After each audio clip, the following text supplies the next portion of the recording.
Nous passons maintenant à la revue de presse. Elle est signée Antoine Fenot ce vendredi. Bonjour Antoine. Bonjour Philomé. Nous commençons votre revue de presse par la guerre à Gaza et ce drame qui est à la une de quasiment tous les journaux. Oui, absolument. Et on l'évoquait là dans notre journal à l'instant, ce drame justement, cette distribution d'aide alimentaire qui a donc tourné au drame. Au moins plusieurs dizaines de Palestiniens morts selon le ministère de la Santé du Hamas, plus de 100.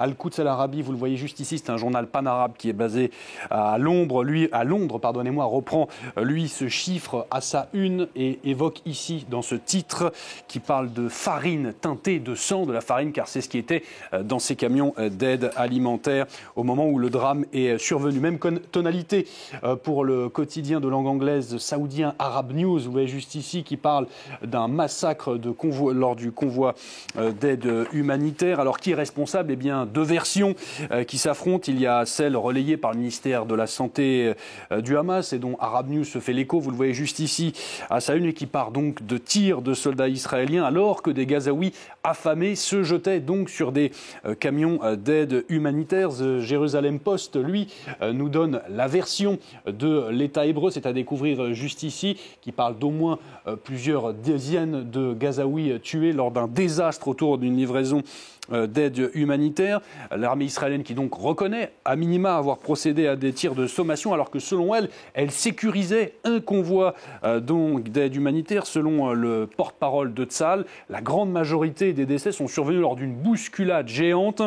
Et pour appuyer ces affirmations, eh bien, elle relaie des images de drones qu'on aperçoit également à la une d'El País. Vous le voyez juste ici, le grand quotidien espagnol, c'est cette image que l'on voit ici en noir et blanc, tous ces petits points noirs, si l'on peut dire, ce sont des gens que l'on aperçoit dans la caméra thermique du drone. El País qui évoque également directement un massacre durant une distribution d'aide humanitaire. The Guardian, le quotidien, lui, britannique, en parle également. Vous l'imaginez, cette actualité fait la une de toute la presse internationale. Plus de 100 Palestiniens morts dans un chaos, selon le Guardian, qui est plus prudent dans ses affirmations. Le Guardian qui nous dit que donc, ce seront des tirs, comme je vous le disais, de l'armée israélienne qui auraient donc conduit à ce mouvement de foule et qui auraient forcé des camions à repartir, des camions qui auraient alors roulé sur la foule. En tout cas, ce nouveau drame, il interroge sur la stratégie israélienne. The Times, toujours au Royaume-Uni, lui se demande si finalement ce nouveau drame ne va pas mettre les États-Unis à bout de patience vis-à-vis de leurs alliés israéliens et les inviter, donc, vous l'avez compris, à faire pression sur Israël pour revoir sa stratégie à Gaza. Dans la presse aussi, Antoine, un parti politique et l'Union européenne. Oui, ce parti, c'est le Rassemblement national et son grand flou vis-à-vis de l'Europe. Vous le voyez ici, c'est à la une du quotidien d'inspiration catholique La Croix, le RN qui lance sa campagne pour les élections européennes ce dimanche à Marseille. La Croix qui se penche donc à cette occasion sur les contradictions de la formation d'extrême droite et de sa tête de liste qu'on aperçoit ici à côté de Marine Le Pen, Jordan Bardella. La Croix qui nous dit que le président du Rassemblement national, qui est élu européen, est un grand absent de la commission à laquelle il siège. Les élus RN, plus largement, nous apprend La Croix dans ses colonnes, multiplient les contradictions. Ils critiquent le libre-échange et les traités, mais votent pour lors des assemblées, lors des votes au Parlement. C'est notamment le cas de Gilles Le Breton, nous dit La Croix, qui vote notamment pour les traités de libre-échange avec le Chili. Mais c'est sur la guerre en Ukraine que les positions visiblement pro-russes du RN sont révélées. Les eurodéputés RN, nous apprend La Croix, ont voté contre la résolution condamnant l'arrestation d'Alexeï Navalny avant sa mort et avant l'invasion russe à grande échelle de l'Ukraine. Ils avaient aussi voté contre une résolution s'inquiétant de la situation aux frontières à l'est et à l'est de l'Ukraine. Le RN, donc, et ses contradictions, c'est à lire dans La Croix ce matin. L'extrême droite et ses liens avec la Russie qui inquiéterait aussi, Antoine, les services de renseignement en France. Oui, c'est Le Monde qui s'en fait l'écho sur son site internet ce matin. Les services de renseignement intérieurs, la DGSI plus précisément, le contre-espionnage français qui